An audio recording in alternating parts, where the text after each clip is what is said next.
unto your kingdom in heaven. We seek for you. Leave us not comfortless, but send to us your Holy Spirit to comfort us and exalt us unto the same place where our Savior Jesus Christ is gone before, who liveth and reigneth with you and the same Holy Spirit, one God, world without end. Amen. Ebigambo ebyo musaala ezo njagala bibeerenga bikomawo buli kiseera nga tugenda okugabana ebigambo bino Katonda byatuwadde era ebigambo bye. Mu mbeera zaffe eza bulijjo, buli lwe twebuuza ekibuuzo kino nti kiki ekiddako? Kiki ekiddako? Buli lwe tukyebuuza wateekwa okubaawo ebibaddewo nga twandyagadde okumanya oba nga waliwo sequence y'ebintu nga bwe tusuubira nti byandiddiringanye. Kale oba oli awo nga Katonda agenda kubitubikkulira nga tubadde tubimanyi nti byandiddiringanye bwe bityo, nabyo ebirowoozo byaffe biba byagala nnyo okumanya kiki ekiddirira oba kiki ekiddako. Abalabi b'omupiira oba gwa bigere oba gwa ngalo, abalabi ba zifirimu zino zikatandika butandisi, n'abalaba emizannyo gy'akatemba mu ssinze ez'enjawulo, abamu baba ku bunkenke naddala nga balowooza kiki ekigenda okuddako, era bayinza okuteebereza nti kakati omuzannyo ono agenda kukola kino. Bayinza okuba nga okuteebereza kwabwe kutuufu, oba ne beesanga ng'akoze kirala, naye ng'ekirimu nga baba lubirira nnyo okumanya kiki ekiddako. Omukulembeze w'eggwanga lino ayogedde enfunda eziwerako. Kasooka nga wabalukawo ekirwadde kya ssenyiga omukambwe. Mu kwogera kwe ng'atulabula, atukubiriza okwekuuma, ate era mu kwogera kwe n'asaasira n'okulumirwa awamu n'abalwadde, okwebaza abasawo ne bonna abeenyigidde mu lutalo luno okulaba nga Katonda atutaasa, era n'alaga okufaayo eri abalina obwetaavu, gamba nga ku by'emmere era n'ebintu ebikozesebwa, ate era ne mu ngeri ezimu okutulabula nti oba oli awo tuleme ate okukozesa embeera eno ate abamu okugifunamu. Ebyo byonna ng'alina n'okutuzaamu amaanyi nti olutalo tusobolera ddala okuluwangula singa tuba nga tukwatidde wamu mu kwegendereza n'okumanyira ddala nti twajjirwa ekizibu. Buli lw'anaaba ayogera tulindirira by'anaayogera era n'okulowooza nti kati agenda okulangirira ekiddako mu kaweefube ow'okulwanyisa ekirwadde, oba oli awo ku ky'abaana okudda mu masomero, ku ky'emmotoka ezikkirizibwa okutambula, eky'abantu okuddayo ne bakolanga bwe baakolanga. Era kaakano tulindirira okuweebwa obukookolo. Ensonga gye njagala tutunuulire yeekulungulira ku bigambo ebyo. Kiki ekiddako? Yesu mu kuyigiriza kwe kwonna yalaga abayigirizwa be nti abange ekiseera kijja kutuuka nga bwe najja ate mbaveeko, era abamu ne bafuna okutaataagana mitima gyabwe. Kale kaakali ayogera okugenda, agenda wa? Era bw'anaagenda embeera eneebeera etya? Naye ekirungi nti mu buweereza abo bonna yali orderly, oba gamba nti yali systematic, kubanga yamanya missioni ye oba obuweereza bwe nga bwe buteekeddwa okuba. N'olwekyo teyabalekanga nga tebamanyi kiki kiyinza kuddirira. Njagala tusome ebitundu bino era mugumiikirize kubanga kikulu nnyo okubisoma. Bikkula nange mu njiri nga bwe yawandiikibwa Matayo, essuula eya 28. Enjiri nga bwe yawandiikibwa Matayo, essuula eya 28. Ebigambo ebyo bigamba bwe biti. The Gospel according to Matthew chapter 28 verses 16 to 20. Awo abayigirizwa 11 ne bagenda e Galiraaya ku lusozi Yesu gye yabalagira. Bwe baamulaba ne bamusinza, naye abalala ne babuusabuusa. Yesu n'ajja n'ayogera nabo n'agamba nti, mpeereddwa obuyinza bwonna mu ggulu ne ku nsi. Kale mugende mufuule abantu b'amawanga gonna abayigirizwa, nga mubabatiza okuyingira mu linnya lya Kitaffe n'Omwana n'Omwoyo Omutukuvu, nga mubayigiriza okukwata byonna bye nabalagira. Era laba nze ndi wamu nammwe ennaku zonna okutuusa emirembe gino lwe giri gwawo. Bikkula nange mu njiri nga bwe yawandiikibwa Makko, essuula ey'16. Tunaasoma olunyiriri olw'14 n'okweyongera mu maaso. Essuula ey'16 mu njiri nga bwe yawandiikibwa Makko, olunyiriri olw'14. Oluvannyuma n'alabikira 11 nga batudde ku mmere, n'abanenya olw'obutakkiriza n'obukakanyavu bw'emitima gyabwe, kubanga tebakkiriza abaamulaba ng'amaze okuzuukira. N'abagamba nti, mugende mu nsi zonna, mubuulire enjiri eri ebitonde byonna. Akkiriza n'abatizibwa alirokoka, naye atakkiriza omusango guli musinga. Era obubonero buno bunaagendanga n'abo abakkiriza: banaagobanga emizimu mu linnya lyange, banaayogeranga ennimi empya, banaakwatanga ku misota, banaanywanga ekintu ekitta tekibakolenga kabi n'akatono, banaasangako emikono abalwadde, nabo banaawonanga. Awo Mukama waffe Yesu bwe yamala okwogera nabo, n'atwalibwa mu ggulu, n'atuula ku mukono ogwa ddyo ogwa Katonda. Bali ne bafuluma ne babuulira wonna wonna Mukama waffe ng'akoleranga wamu nabo, era ng'anyweza ekigambo mu bubonero obwakiddiriranga. Amiina. Bikkula enjiri nga bwe yawandiikibwa, essuula ya 24.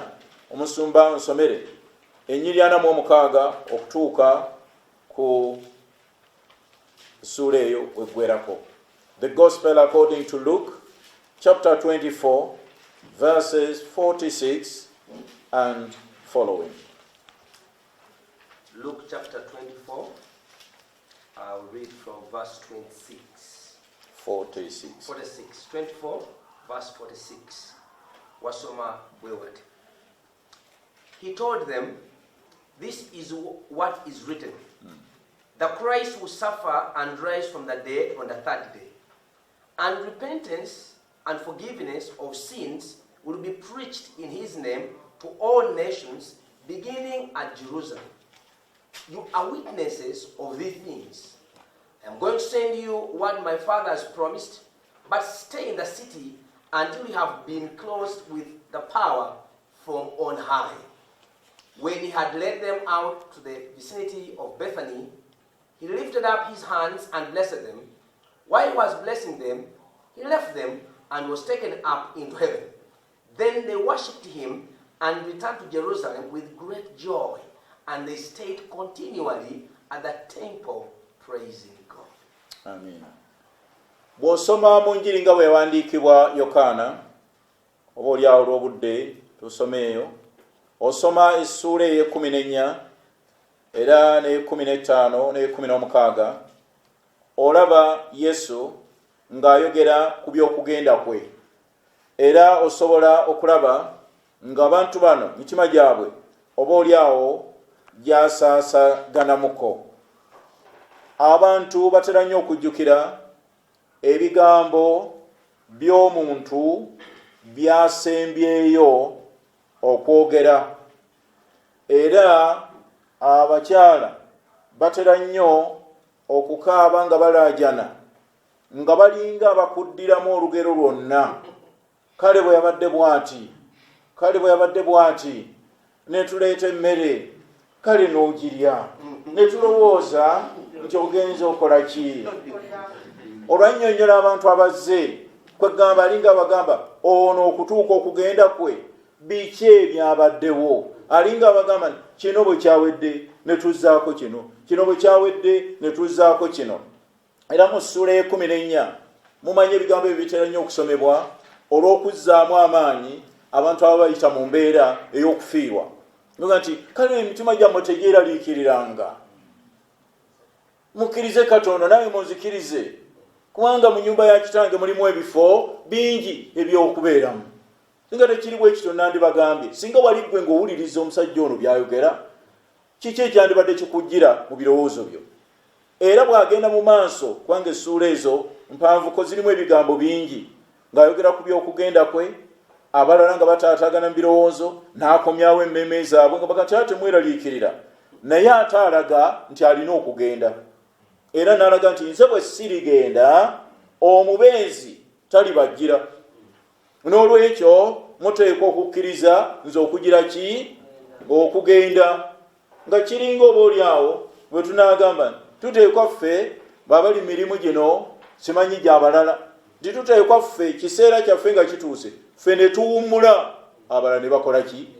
Ne bajja. Wano yalinga baga kiŋŋwanira okugenda, kubanga bwe sirigenda omubeezi talibajjira. Era bw'osoma essuula ey'e16 olunyiriri olw'okutaano olw'omusanvu osangayo ebigambo ebyo.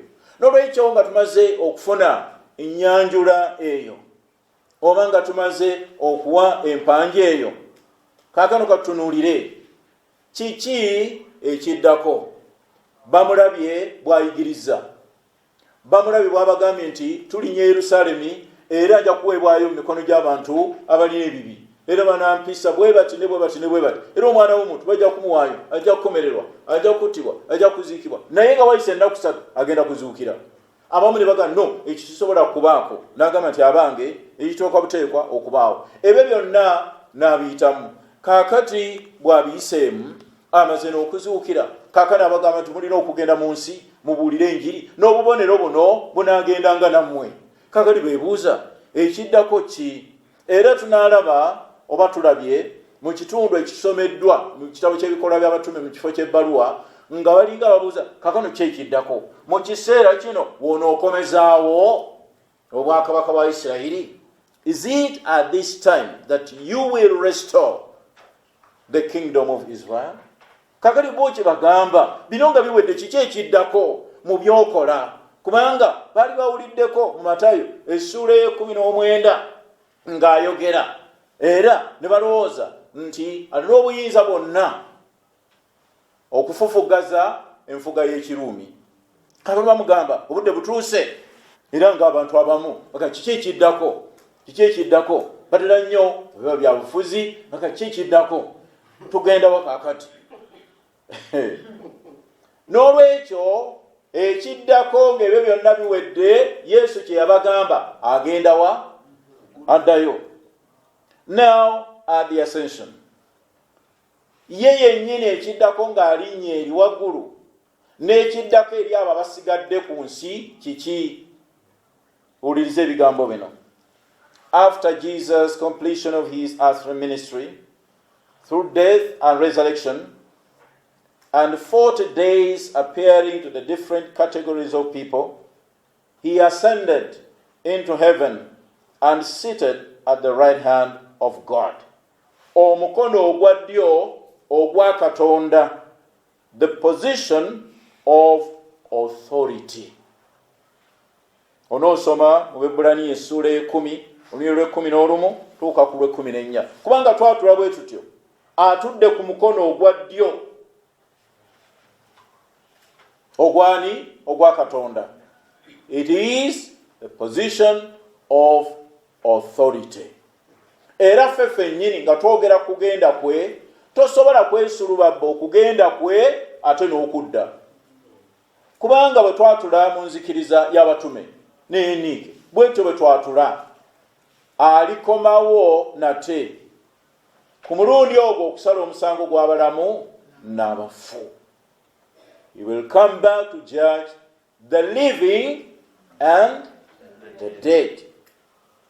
Ekiddirira statement oziraba nga ziddiriŋŋana, era bw'otunuulira bannaffe abaatuyamba okuteeka ebigambo by'okukkiriza kwaffe mu nsengeka eyo, olaba bwe bamala kino bazzaako kino.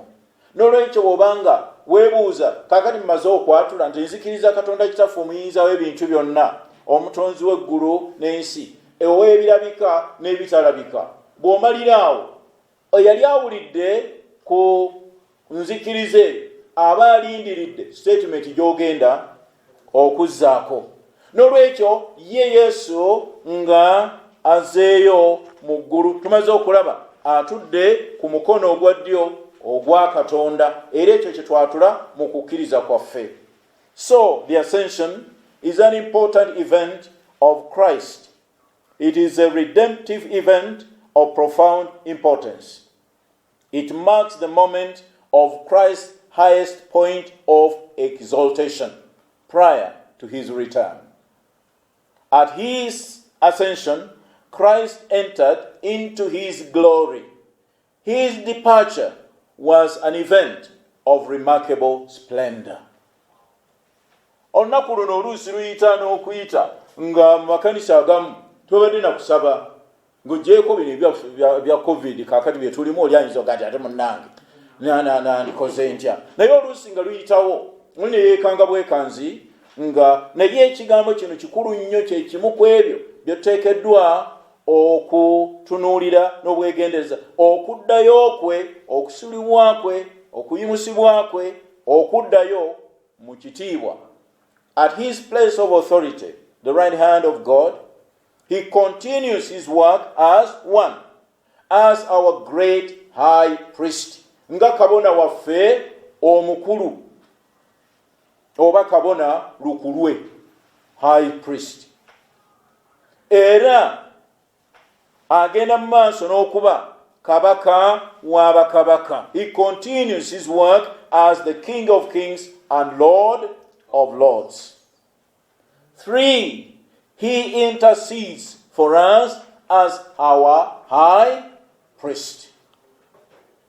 Tusome ebitundu bino mu Baluumi essuula ey'omunaana olunyiriri lwa 34, omulala abikkule Ebebulaniya essuula ey'okuna olunyiriri lw'14, omulala abikkule Ebebulaniya essuula ey'omukaaga olunyiriri lwa 20, era n'essuula ey'omusanvu olunyiriri olwa 25.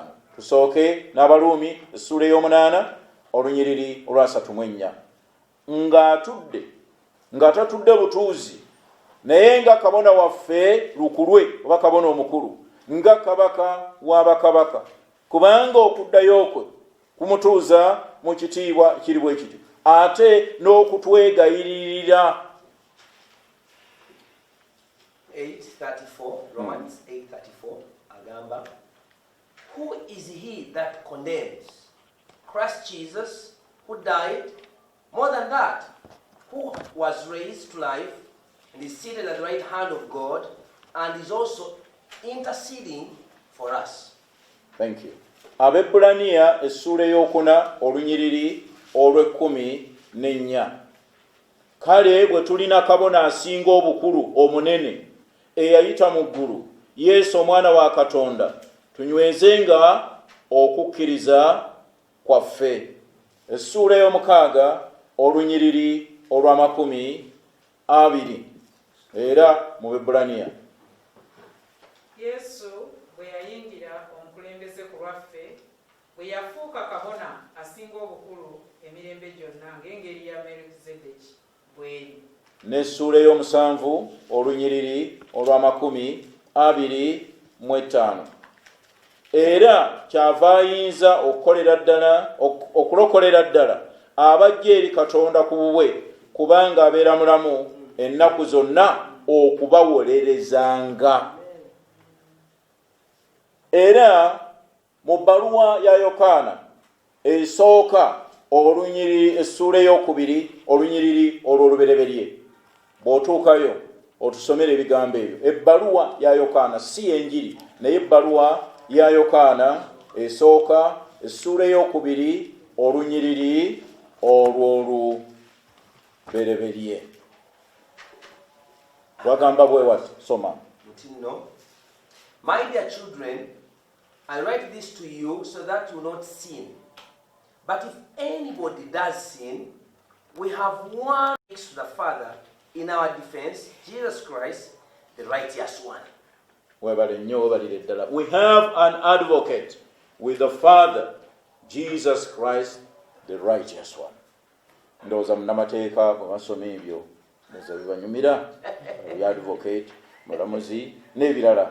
Naye nyweza kiki ekiddako ng'amaze okuddayo, asuulibwa mu kitiibwa, muwulidde atudde nga kabona omukulu, kabaka w'abakabaka era mukama w'abaami, atuwolereza mu nsonga zaffe. Era n'ekisembye nti baana bange mumanye temugendera bugenderezi kwonoona, naye ng'oli agudde mu kibi, tulina omuki omuwolereza eri kitaffe, n'oyo gwe mutango olw'ebibi byaffe. Era ye Yesu gwe mutwe gw'ekkanisa, okuluŋŋamya enkulaakulana yaffe ng'abantu ba Ssekinnoomu, ate nga awamu ng'ekkanisa, as individuals and as corporate gathering. Okulaakulana kwaffe ebyo byonna abivunaanyizibwa. Though seated at the right hand of God, Christ continues to operate and supervise the ministry of the body of Christ, that is the church, through the Holy Spirit promised and poured out on the day of Pentecost. He continues to call apostles, those who are sent. He guides them on their work on earth. He opens the hearts of men to the message of his messengers, and he empowers and guides the leadership of the church through the spiritual gifts.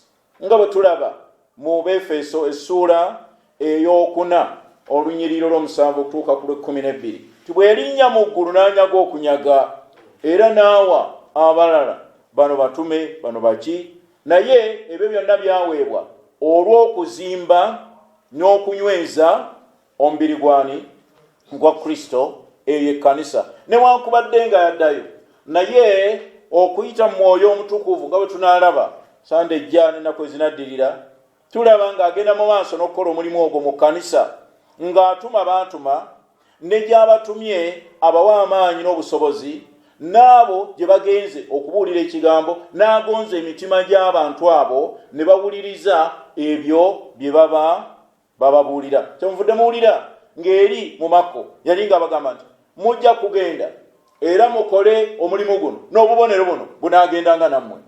Munasanga emikono ku balwadde, n'abalwadde banaakolanga ki? Banaawonanga. N'olwekyo Yesu akyagenda mu maaso n'okukola omulimu gwe ng'aluŋŋamya obukulembeze bw'ekkanisa, naffe ffenna abagirimu okukola ekyo kye tuteekeddwa okukola. And more to that, Jesus is preparing a place for our eternity. Bagamba nti atuteekerateekera ebifo n'oluvannyuma lw'okuteekateeka aliba atutwala okubeera amu naye. Kaakati laba ebigambo by'e Saala gye twasomye ey'olunaku luno lwaleero, nti ffe nga tumaze okutegeera Yesu kyali, tetukyebuuza ki ekiddako ng'azzeeyo, kubanga ekyo tukimanyi kiki kyakola. Naye ffe kaakati abali wano, era mulabye mu kitundu katukisomere ddala, munnaffe kyatusomedde mu lunyiriri olw'11 mu ssuula eyo esooka mu kitabo ky'ebikola by'abatume, essuula eyo esooka olunyiriri olw'9 nja kukoma ku lw'11. And when he had said these things, and they were looking on, he was lifted up, and a cloud took him out of their sight. And while they were gazing into heaven as he went, behold, 2 men stood by them in white robes, and said, Men of Galilee, why do you stand looking into heaven?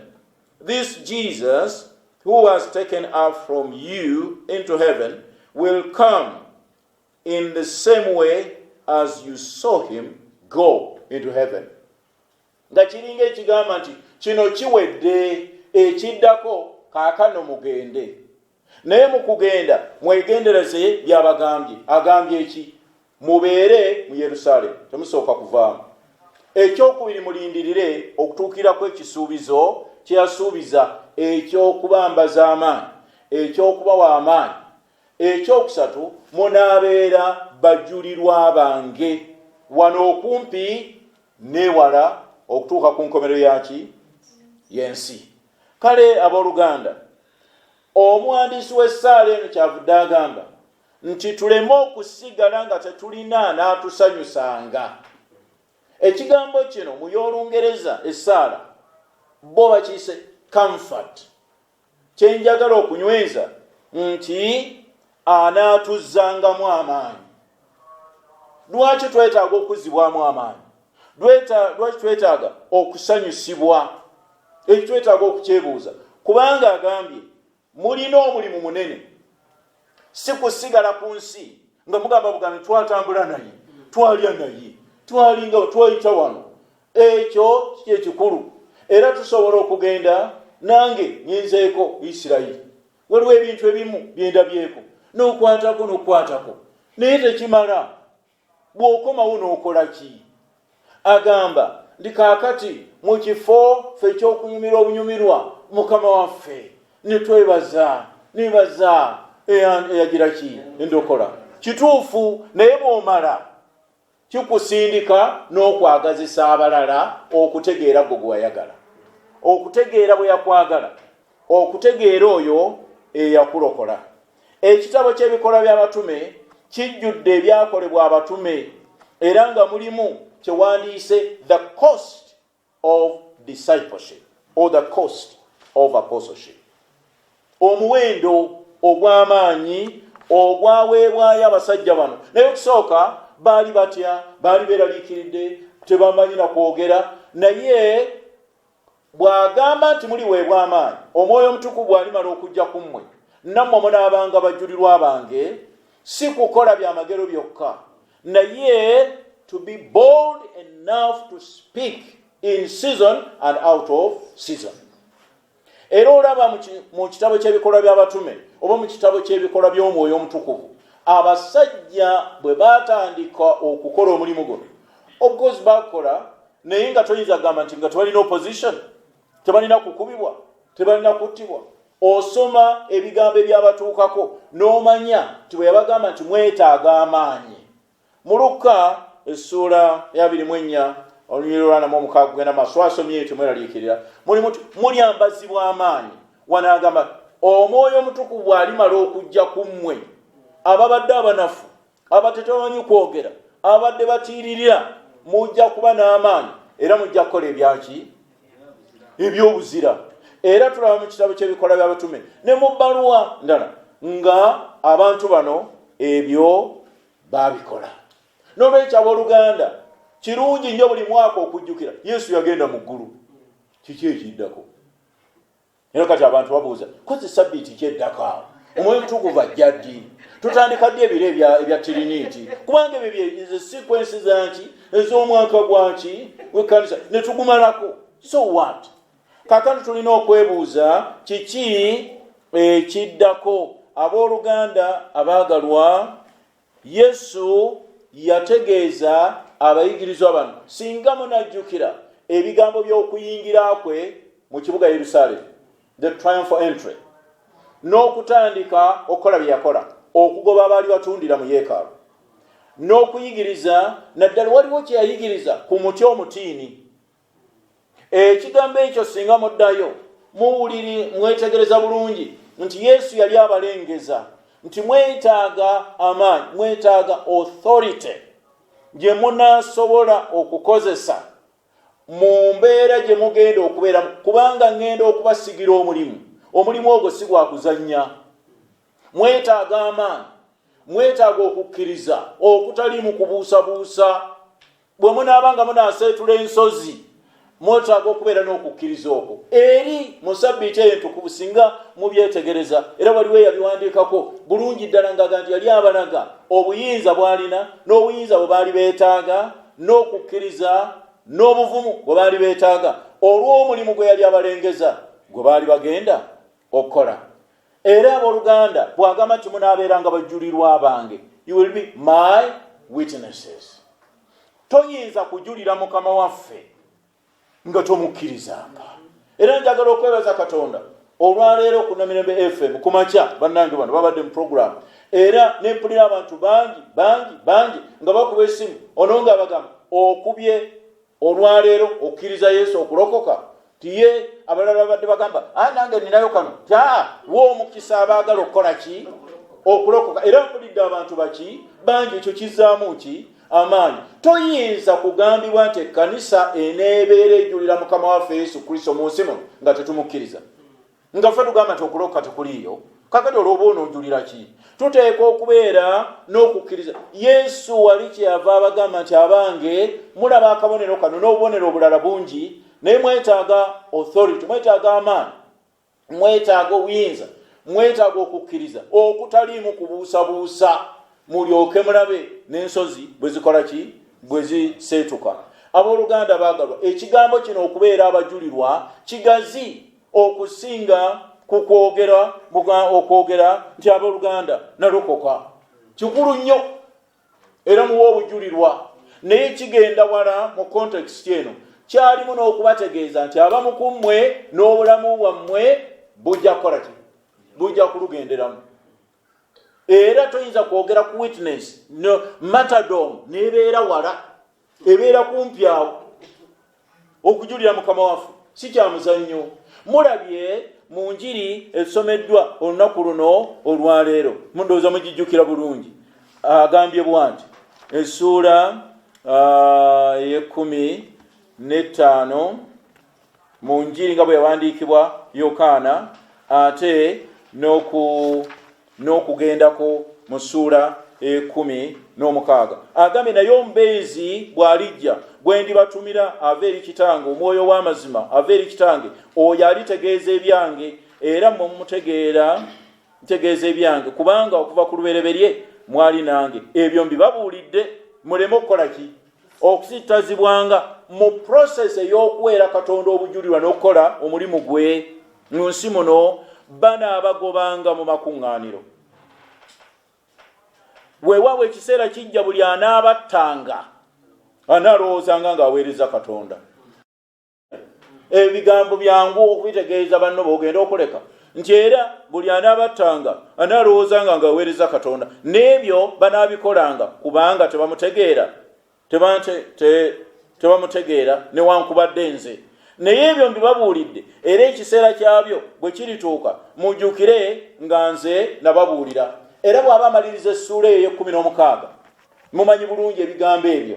N'agamba nti mu nsi mulina ennaku, naye mugumanga kubanga nze mpangudde ki? Ensi. Abooluganda baagalwa, omwaka gwaffe ogw'ekkanisa oyinza okwewuunya nti we tusomera ebigambo bino ye season ey'okujjukira abajulizi nga Musa Mukasa emulungu munyonyo, ate era bwe tuveeyo ne tulyoka twolekera Namugongo ku mulundi guno tunaabeera mu ngeri yaffe ntonotono. Singa kaakano abantu beesaaga kaakati era singa batandika dde okutambula okugenda wa Namugongo, abalina ekigendererwa n'abatalina bulungi, abagenda okutunda, abagenda okunywa. Kakati naye kakati kumbeere bagayi mubeere ki? Mubeere ewammwe. Kino kye kiseera mwe tujjuukirira okujulira Mukama waffe Yesu Kristo nti ne matadom tebeera wala.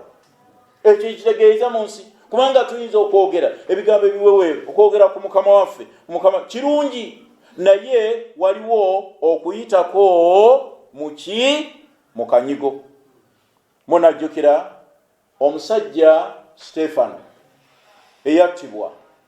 Bw'osoma essuula ey'omusanvu, bikkulayo mangu, nabagambye lero lwakubikkula. Essuula ey'omusanvu olunyiriri olw'55 mu kitabo ky'ebikola by'abatume. Ebigambo ebyo bw'oba bisomye byonna n'obimalayo lwofuna obulungi ekifaananyi ekyo. Naye njagala nsome olunyiriri olw'54 kwe ngenda okutandikira. Acts of the Apostles chapter 7 verse 54. And when they heard these things, they were enraged and they ground their teeth at him. But he, full of the Holy Spirit, gazed into the heavens and saw the glory of God and Jesus standing at the right hand of God. Bano nga balaba mayinja, amaaso nga balina agaakulaba mayinja, ye yalaba kitiibwa. Abooluganda abaagalwa, obwo bwe bulamu omujulirwa bwe tulina okuyitamu, ng'oyita mu by'oyitamu sibimanyi, naye osobola okusitula amaaso go n'olaba ekitiibwa. Kubanga oluusi tugamalira nnyo ku bino n'ogamba nti mpwedde era wano siyitawo, era n'omulabe n'agamba nti owedde era nkumaze. Naye ono nga bakutte amayinja bagenda okumukuba amalirize obulamu bwe ng'omujulirwa wa Mukama waffe. Era tugamba Stefano omujulirwa eyasooka okuttibwa olw'enjiri. Esaala bw'egamba eyasooka okuttibwa olwaki? Olw'enjiri. Naye nga bano balina maaso galaba mayinja, oli alaba kitiibwa. Waliwo abalaba ebyokukuba n'okumaliriza, naye osobola okusitula amaaso go n'olaba ekitiibwa kya Katonda. Kubanga nga beefubye naye okuva ku lubereberye nga beesibye tujja kukuba, era okutuusa lwe tuliraba ne weewuunya omuntu bw'asanyuka ng'akuwanudde akubye. Era wano bwe baali nga batwa Stefano baga nti n'oyo Pawulo naye nga tannaba kukyusibwa bulungi naye yasiima okuttibwa. Njagala okumaliriza ebigambo bino nga tujulira Mukama waffe mu nsi muno ebintu bisatu oba 4. Yesu yateekateeka bulungi era n'abagamba nti ebijja okubaawo mwetaaga amaanyi n'ekisa kya Katonda okusobola okuyimirira n'obwesige. Kale bwe tubeera abatambuze, kubanga tuli batambuze nga bajjajjaffe bonna bwe baakola ki? Kubanga ne Yesu ku nsi yaliwo n'akola ki? N'agenda. Tuli baggulu. Bayibuli egamba nti ewaffe wa mu ggulu. N'olwekyo nga tuli abatambuze era abajulirwa ba Mukama waffe, njagala twebuuze ebintu bino bisatu oba 4 tumale. Ekisooka, Yesu yatuwa obuyinza. Yatuwa ki? Era yagamba nti obuyinza bwonna mu ggulu ne ku nsi bumpeereddwa. All authority is given unto me. N'alyoka atutuma n'agamba nti kaakati mugende mu buyinza obwo mufuule amawanga gonna abayigirizwa. Njagala twebuuze, ffe abali mu nsi, gwe ng'omu, ffe ng'ekkanisa, abooluganda tukozesezza tutya obuyinza buno? Obuyinza buno bwali wakusumulula abo abasibiddwa. Muwulidde mu Makko nga munaakolanga bwe muti ne bwe muti ne bwe muti ne bwe muti. Obuyinza obwo tubukozesa kusumulula bantu oba tubukozesa kubagoba kweyongerayo? obuyinza buno tubukozeseza kulaga bwe tuli ab'ekitalo, eno kanisa yange, buno busumba bwange, buno busabadiikone bwange, buno bulabirizi bwange, era nze kyesigambye wano tekikola. Si bye tulimu, kulaga buyinza, ani asinga. Era waliwo ayinza n'okugamba nti kino kitongole kyange. Katonda yeebazibwe bwe tugamba nti ndi wano ng'omulabirizi lwa kisa kya Katonda. Oli wano ng'omukulembeze owa kitongole oba olw'ekisa kyani? Olw'ekisa kya Katonda, si lwa buyinza bwo. Obuyinza buliko ani? Naye atwawulizaako. Naye bw'atwawulizaako tubukozesa tutya? Waliwo anagambira ddala nze bwe sibaawo tewaliiwo kiyinza kukolebwa. Nga nina obuyinza bungi. Omulala n'agamba nti nja kukutambulirako, nze tonnaba kuntegeera. N'ogamba nti banna kubanga ayogeza ki? Ayogeza buyinza. Omulala n'akugamba nti nga nze nkyali wano, tolifuna kantu konna wano. N'ogamba nti banna abantu nga balina obuyinza. Yesu ekyamazima yatwawulizaako, naye tubukozesa tutya? Mu kontekisi eno yagamba obuyinza bwe mbawadde nga mugenda mu nsi mwe mujjukire namwe muli batambuze ng'abo abasooka bwe baali. Ekyokubiri, muteekwa okubeera abajulirwa. Tujulira tutya? Mukama waffe Yesu. Ng'obuyinza tubukozesa tutya? Abantu tulabe basumululwa. Bwe twogera olusi kusabira abantu, bwe twogera abantu kubuulira enjiri, abantu basumululwe, abantu balokoke, abantu Katonda abalage obuyinza bw'alina ye yennyini. Abalala nga baga nti bibakola byaki? Yaani yalagira okukola ebyo? Biwaana bwewaana. Naye si yagamba temuliteeka emikono ku balwadde, nabo embeera zaabwe zirikyuka. Ye yabyogera. Era yagamba n'obuyinza nti mbubawadde. Si bwakukozesa bubi. Tatusindikanga kubeera ng'abafuusa bakonjula. Oli ajja mu tawuni n'agira ki? N'azanyisa oba bugologoosi naki n'agira bw'ati. Tatugambanga kubeera bafuusafuusa bwe bati. Naye alina obuyinza bw'atuwa mu maanyi ag'Omwoyo Omutukuvu okusooka byonna okwogera ekigambo n'obwesige n'amaanyi, ekigambo ekikyusa obulamu bw'abantu, okunyweza enjigiriza y'ekigambo ekyo. Obuyinza yabutuwa, si kweraga bwerazi, si kwezimbako nkomera, si kulowooza nti kubanga kakati ono omusumba yavuga emmotoka ey'ekitalo mu nsi yonna. Mumanyi kakati n'abamu bwe batandika n'okuziraga ey'omusumba Gold, bano bavuga kalamba, ennyumba esingayo bulungi. Ezaffe tebalagana kulaga kubanga tebalina kyebagira ki. Naye mumanyi abali mu kiransi abalage kiki ekyo kye tulaga, so nga ate abalala n'abawaayo ensimbi okutuusa ezo we ziri, ye ali mu kasiisira. Ye tumugamba nti ekyamagero kyo kijja, era naye n'agira ki? N'aguma kubanga kijja. Oli abo era kijja kujja. Si kweraga. Obuyinza obanga tubulina, amaanyi gaabwo gateekwa kujja. Ate ffe nga tusobola okukkakkana. Bayibuli kyeva egamba nti mwewombeekenga wansi w'omukono gwo ogw'amanyiro gw'obuyinza, alyoka abagulumize ekiseera nga kigize eki? Nga kituuse. Mbuuza, tukozesezza tutya obuyinza bwe yatulekera? Era kiki ekiddako mu buyinza obwo nga tubujaajamizza, ng'abantu tebakyalaba kisa kya Katonda, balaba ntiisa etwetoolodde. Waliwo omwe yali agamba nti bannange, kakati omuweereza wa Katonda atambula atya nga warlord. Mubamanyi ba warlords? Oba Somalia oba Liberia oba warlord bw'abanga atambula. Ezikulembera, naye nga musungu. Munanga abantu balina ebyabwe. Naye agamba tukozesezza tutya obuyinza obwo? Obuyinza obwo tubulaga nga bwa Katonda, naye atwawulizaako. Naye buyamba butya abantu okubajja mu mbeera oba okubassa mu mbeera Yesu gy'ayagala. Ekyo kimu. Ekyokubiri, agambye nti mugende mufuule, go and make disciples of all nations. Tufuula ensi oba ensi kaakano yeetufuula? Bayibuli yeegamba tuli mu nsi naye tetuli baaki. Kaka tuteekwa okwekebera, ensi tugifudde oba yo yeetufuula? Yagamba go and make disciples of all nations. Naga baptizing them in the name of God the Father, the Son, and the Holy Spirit, and continue to teach them all I have taught you. And behold, I am with you to the end of the age. Ensi kaakano ng'efuukafuuka bw'etyo.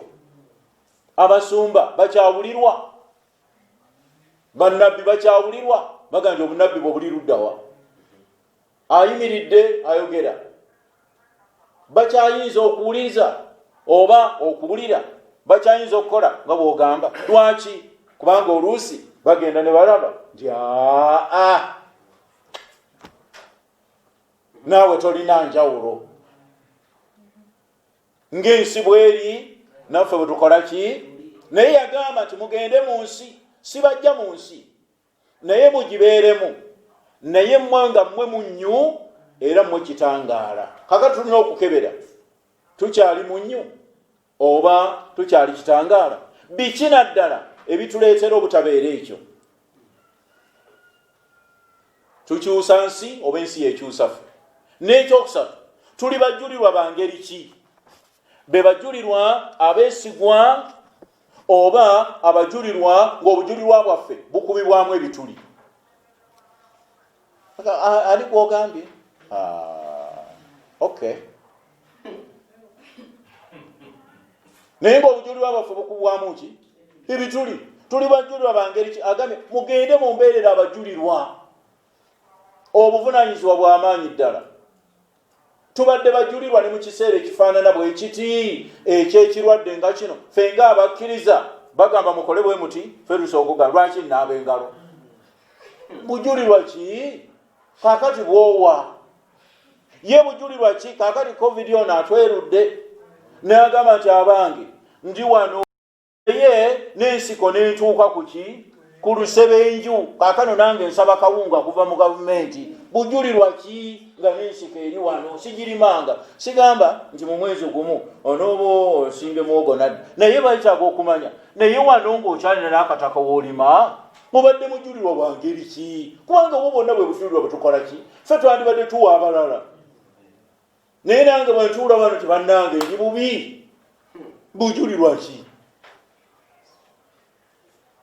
Singa nga batukkiriza era bwetyo bwe twatula nti alikomawo ayinza n'okudda olwaleero. Kaakati atusanga nga tuli ku ki? Nkusabidde naawe onsabire. Obeere omu kwabo naye mbeere omu kwabo banaagamba nti obadde muddu mulungi mwesigwa, yingira mu ssanyu lya Mukama wo. Nti oba nakusigira bitono, kaakano naakusigira ebingi, kubanga obadde mujulirwa omulungi omwesigwa.